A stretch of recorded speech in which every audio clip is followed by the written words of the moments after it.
Hello there, and welcome back to Empower Your Soul. I am here today to talk about the spiritual universal laws. And don't mind the rustling of paper because I have printouts for this because I often screw these up. So you might see me screw it up. If we may screw it up on this podcast today.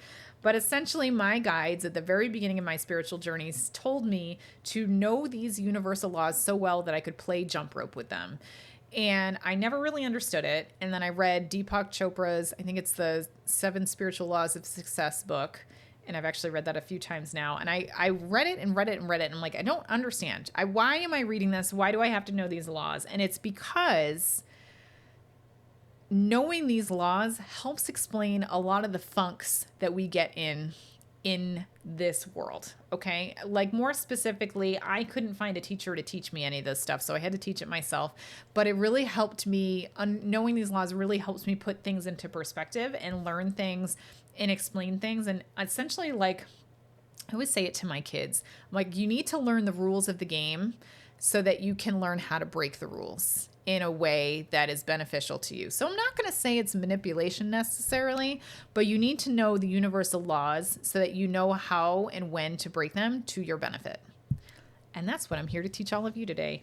And this is going to go really fast. And I encourage you, if this is a topic of yours, like go read the Deepak Chopra book, go Google it on the internet, because like it is so helpful and beneficial for me. And it really helps me break down these complex ideas, thoughts, patterns in a very simple way, and allows me to really process and move through information very quickly as a result. So let's talk about it. Okay. So I think there's 9 universal laws I'm going to go through. They're divided into 3 different sections depending on what is like the basis of the foundational of the spiritual law. And I'll go through them at a high level, and then I'll give some examples about how they work together to kind of change reality or what is causing you to get stuck in some of these lower vibration things that are going on. Okay. So the first few laws are foundational. So these are really just like the basis of everything that exists. And I suspect you probably have heard of most of these. Okay. So 1 is the universal law of oneness. Okay. Divine oneness. And this is essentially the idea that we are all connected. And the simplest way for me to explain this is the way my guides have explained it to me is that God, goddess, source, however you want to say it, the one is a plug that gets plugged into the wall, and that we are all the lights on those Christmas light strands. Okay. So like source, God is the plug that goes in the wall. He, she, it is the one that lights us up, and we are all the individual light bulbs. So we are all connected through him, her, it, and we are all part of this universal field of consciousness on the same plane of everybody. So when people say everyone's part God, this is what they're talking about. They're talking about this universal law of divine oneness.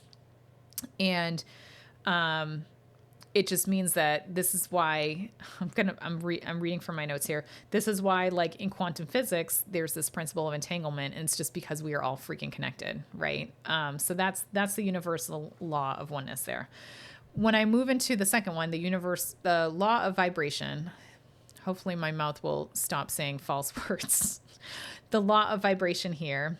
This is essentially that everything has a vibration, right? And we know this through physics. We know that everything is energy. And that this is just saying that there's everything is energy, everything is vibration.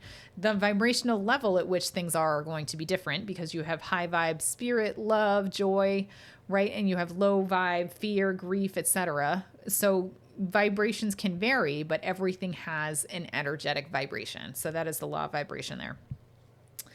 And then there's the law of correspondence, which is essentially this idea, and it's not the opposites, because that one's coming up in a little bit, but the law of correspondence is as above, so below. So it's this idea that essentially the macro is related to the micro. So essentially our external circumstances reflect and shape our inner circumstances. So it just means that like we're repeating patterns at a big level, at a little level, across the scales of existence. So this is that mirror thing, that your external circumstances are going to reflect your internal state, right? So that's why using like personal transformations is so key, because what you see on the outside is how you feel on the inside. Everyone knows that, right? Hopefully. Not everyone probably likes it, but it makes sense.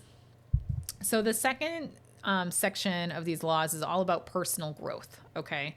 So these are relevant to our, I'm going to say like our personal journeys, or whether it's spiritual, but either way, growth journeys here in this lifetime. So the first one is what people like to refer to as karma. And this is the law of cause and effect.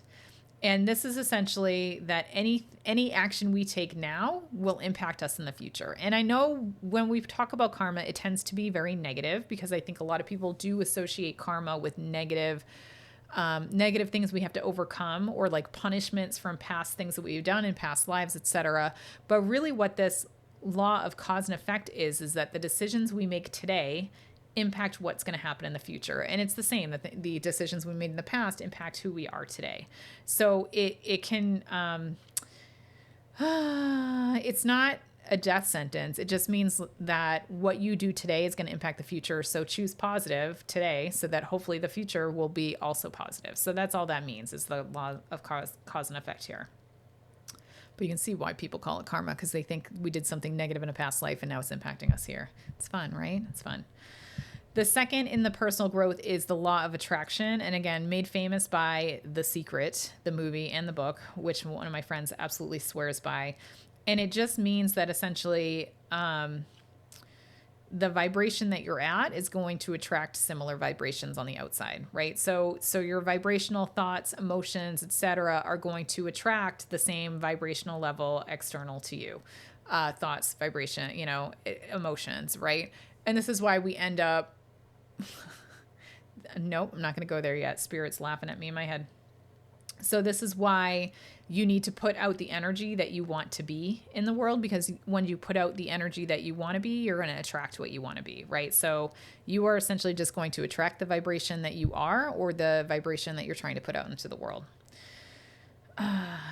And then the next one is the law of action. And this is really something that a lot of people forget about, because I would say that the law of attraction is very, very broken in its understanding, and it's very, very toxic on social media, because a lot of people think, okay, well, I'm going to put out this intention to attract the mega millions, or the power, what's it called? The jackpot numbers, right, on the lottery. I'm just going to say it that way. Powerball, I think is what I want to say. I'm going to set the intention I'm going to get the winning Powerball numbers, including the multiplier, because absolutely yes. And then that information is just going to come to me, and I'm going to set the intention that I'm going to win the lottery, and it's going to naturally come to me because I'm setting that intention, and that's the law of attraction. But here's the thing. It doesn't work, does it? Because then we'd all be millionaires, billionaires by now, right? So the critical, I'm going to say, counterpart to the law of attraction is the law of action.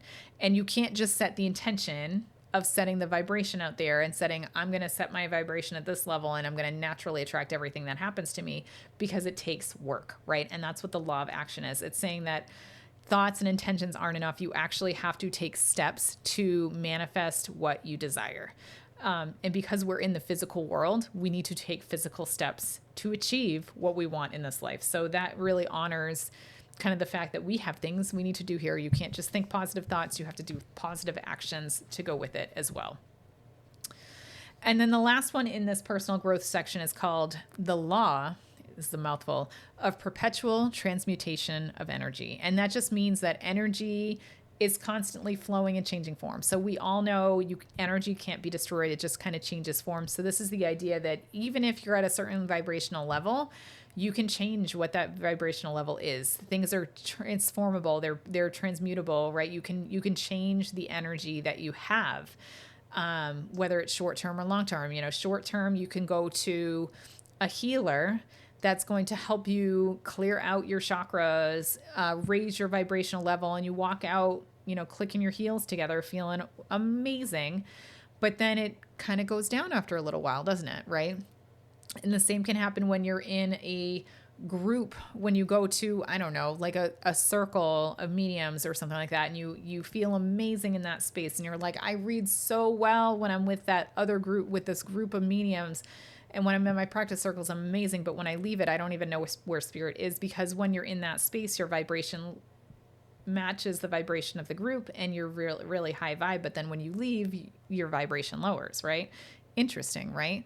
So this is this idea that your energy, your vibration level can change, whether it's short term by doing these pockets of work, healing circles, etc., or long term if you start doing the deep cleaning out of the closets and the dark nights of the soul, etc., etc. So this is just the transmutation of energy law is essentially saying you are not a victim of your energy vibration. You can change it.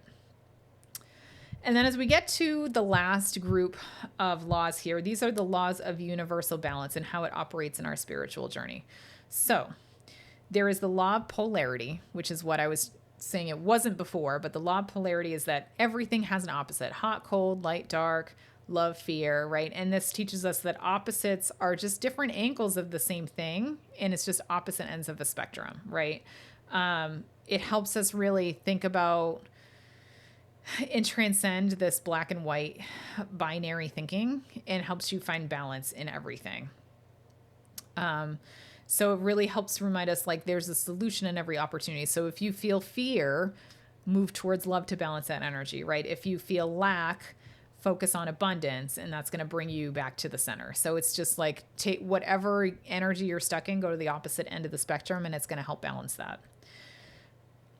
Next up is the law of rhythm. So this is all about patterns, cycles, seasons, and it really acknowledges just the natural ebb and flow through life, right? We go through natural cycles of rest and expansion. We cannot be in super aggressive mode all the time, trying to do everything all the time, because then you get burnt out, right? So there's just this natural ebb and flow, this balance of energy that happens, and this is the law of rhythm. And during downtimes, as I've said before, this is the time for rest and integration, and to prepare for the next upcoming crazy cycle, because Lord knows we all go through those cycles, right? And then the last one, I believe, is the law of gender. So I'm not sure how I feel about this one. I don't know if I can place this one yet, but I know it's out there. So the law of gender is essentially I would say it's similar to the law of polarity. This one says it's like based on masculine and feminine energies, right? And it's just different ends of consciousness, right? Because masculine energy tends to be more directive, active, logical, right? Where I have spent most of my corporate career. And then feminine energy is more receptive, creative, intuitive, right? So it's just about balancing, again, those energies within ourselves, the logical with the intuitive, and bringing together both of them to help us kind of manifest what we want, because different circumstances call for different energies, and we all know that. So let's talk about some examples of how these laws can impact your life. Okay. So the first one I want to call out, and I'm like putting my hand on my head because I'm just like, oh, if I could just have all my clients like realize this, like that would be amazing. But here's the thing. Let's talk about relationships. Okay. So I can't tell you how many times I have clients that talk about this. And this is why I'm recording this podcast, is specifically this example right here. And this is why like my friends do, everyone does this, right? And so why relationships don't last. So I'm going to put it out there as I know a very, very high vibe woman. She is so high vibe that most people can't fucking handle her, right? She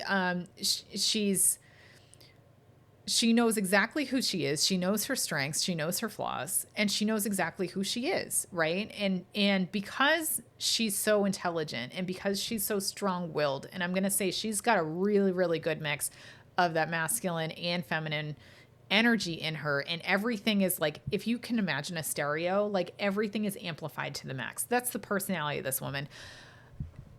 But what happens is that she's been fucking burned. She's been burned in romantic relationships, in just friend relationships, you name it, because people can't meet her at that level. And even though she has tried to stay at her level, her authentic level, somewhere along the way of life, she learned that people can't handle her at that level. So she's dumbed down her energy, right? So she's lowered her vibration. She's high. I'm just like, when I say that, what that means is like she hit her accomplishments. She doesn't let her full funny out, right? Like her full, probably like sarcastic, probably a little raunchy self out, right? Like, right. And so she's really started to turn down the dials in terms of her personality and her energy to make her more palatable to the people that are around her. But then what happens is, sure, now she can find friends where she couldn't really find friends before. But here's the thing, they're friends at that new vibrational level. They like her at that level.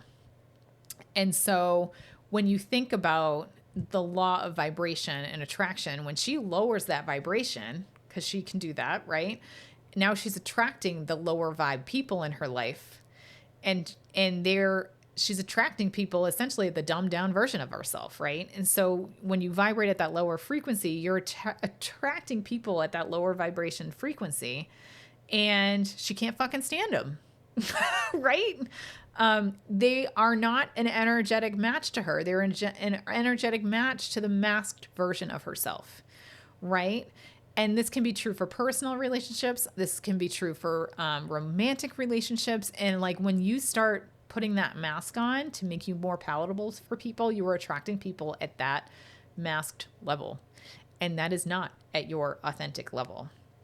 So the more that you can show up as your authentic self from day one, what you're going to find is, yeah, you're going to probably have fewer people that are attracted to you or want to be a friend in a friendship or a relationship with you. But the people who find you are the real people that are matched to who you are. So this is exactly what I talk about when I talk, so many clients, I love all of you. And I think it's natural because we want to be loved and we want to be seen. And a lot more people see you at a dumbed down version of you, but then they don't stay. And I think that is a testament for people who really stay true to their own vibrational levels. And it feels lonely, but it just means you haven't found the right people yet, because I promise they're out there. So you just got to keep going out and being authentic you. And when you find them, they'll be friends for life. I just heard someone go, oh, really? Sorry, that person. I'm sorry. Okay. Second example, you are feeling stuck in your career, right? So just like me, many people really dream of starting their own business and spend like years and years and years thinking about it, but not fucking taking any action on it, right? They stay in their jobs that don't fulfill them. They make vision boards and they do affirmations and but nothing freaking changes. And that's because they're trying to do this law of attraction thing with these vision boards and this manifestations and like doing these like full moon rituals of what you want and what am I releasing and what do I want to bring into my life, but you're ignoring the law of action. So that's why you get stuck. Thoughts alone are not enough to change your path, change your destiny, change where you're supposed to be. And the universe responds to what we do as well as what we think. So you need to, if you're in this bucket, you need to start really taking action, taking steps towards achieving your dream. Start taking time each day towards your business plan, et cetera, finding a way out of your regular job, right? And just these small, tiny steps show to the universe that you're ready, and then like magic happens. So that's how to really get out of the stuck in your career. Now let's give some examples about body image and health struggles, right? So a lot of people really struggle, present company included. Sorry, we all have our flaws. That one's mine. About how they feel about their bodies. You know what? Right after I had kids was my best physical self. Can you even imagine that? It's because like breastfeeding, and it was just like I lost weight like nobody's business. And sidebar here, my kids couldn't eat dairy or soy, and let me tell you, I survived on Near East rice and Oreos. True story. So getting back on track here. So they'll try extreme diets that might work really briefly before they actually like put on more weight, because that's what happens, right? So they're criticizing themselves in the mirror, focusing on everything that's wrong, every perceived flaw, and just generally just not feeling good about themselves and comparing themselves to others because fucking social media. So as we think about this problem, the laws at work say that the law of polarity is going to work against you when focusing on hating your body, because you are essentially directing negative energy at yourself over and over and over again. And because you're directing negative energy at your body, what do you think is going to happen? That energy manifests as physical issues and like emotional eating, right? So like the law of polarity is like really saying, I'm going to put these negative energy. And then if you add in the law of cause and effect, like you're putting negative energy into you. So you're setting that up in the future, right? My scale is a higher number that I want it to be. And then you're just like, oh, this is miserable. So I'm just going to go eat like a tub of ice cream, right? So like, this is what I'm talking about. So when you want to, if you want to shift this, you really have to like use the laws and help you there. So if you start appreciating what your body can do and making choices today that are positive in terms of your body. And I don't mean like go on crash diets at all. I mean like talk about 3 things you love about your body. Like, thank you legs for carrying me through the day, right? Thank you body for carrying for forming 2 children, the loves of my lives, right? Like, thank you shoulders for being strong enough to carry, you know, my fucking purse every day that carries the world for my entire family. It's like a gallon of hand sanitizer. Those of you with kids, you get it. So that's what I mean. So as you think positive thoughts and put positive energy towards your body and take positive action towards your body, then your body is going to respond in kind, and you will naturally want to treat your body better, and you're going to start seeing it more positively. And then it becomes a lot easier for you to show up the way you want to show up. Because if you love your body, just like you love your family, why wouldn't you do everything you could to help it, right? So it's just about changing the narrative from a negative, I have to eat lettuce, I have to do this, right? Which has, even though it's positive action, it's negative thoughts, and that's why it doesn't go anywhere, right? Because your action and the law of action and the law of attraction are totally off, right? So yeah, everything has to be in alignment for it to work. Isn't that weird? It's weird. Okay. Let's talk about money. Let's talk about money.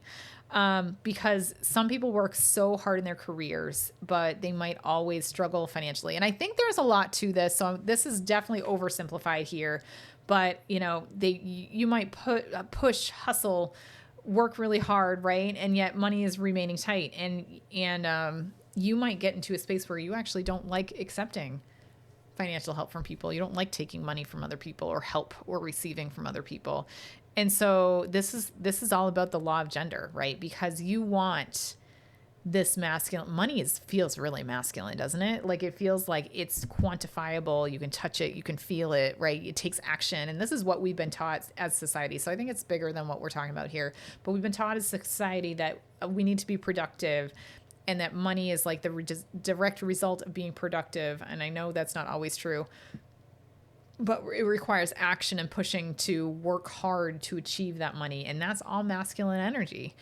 And there really isn't a lot of feminine energy with it, like receiving and allowing. So that law of gender is showing you that you're a little bit off balance there. So it's not really helps. And I'm sure there's like money trauma there, and I'm sure it goes a lot deeper than this, but just an example how you need to, really focus on accepting things too.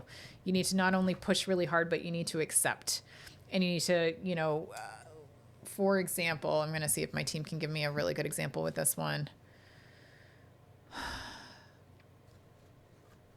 Finding creative ways to like receive energy, right? Receive money, receive positive thoughts and things, and not just pushing for money all the time. Because I think there's a lot of creative ways that we can get money, but we're stuck in the more traditional masculine ways of things.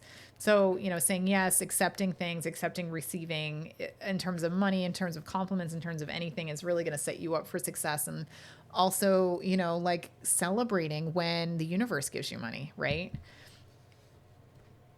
Yes. I found a dime on the ground the other day. I was so ecstatic. Like, it's ridiculous. I found $1 in a purse somewhere, and I was like, yes, money, right? And it's like, I could have easily been like, oh, what's $1 going to do? 10 cents, I can't buy anything any day, right? But I was just, I received it. I sent this amazing vibration out into the universe. Like, thank you for this dollar, thank you for this 10 cents. And the more that I do it, the more I see that that money comes flowing in from very unexpected sources. So I'm just going to leave that idea and that thought with you. And then I would say the last one I want to talk about is conflicts with kids, because talked about them. I love my kids. They drive me crazy. My hair's very gray because of them. It's all dyed, I swear. So what I find personally with my own kids is that I really struggle with my kids, right? They are a lot. They're at the age where hormones are starting to rage. Things are like, it's a lot. And I just find there's a lot of volatile emotions in the house. Not everything's predictable. Every day can be very different. There are no patterns to any of this stuff. But what I do find is that the law of correspondence helps me out, right? It's showing me where my child is essentially a mirror to myself, and what did I give them that I was unhealed in, right? So instead of me reacting, I'm going to try really hard.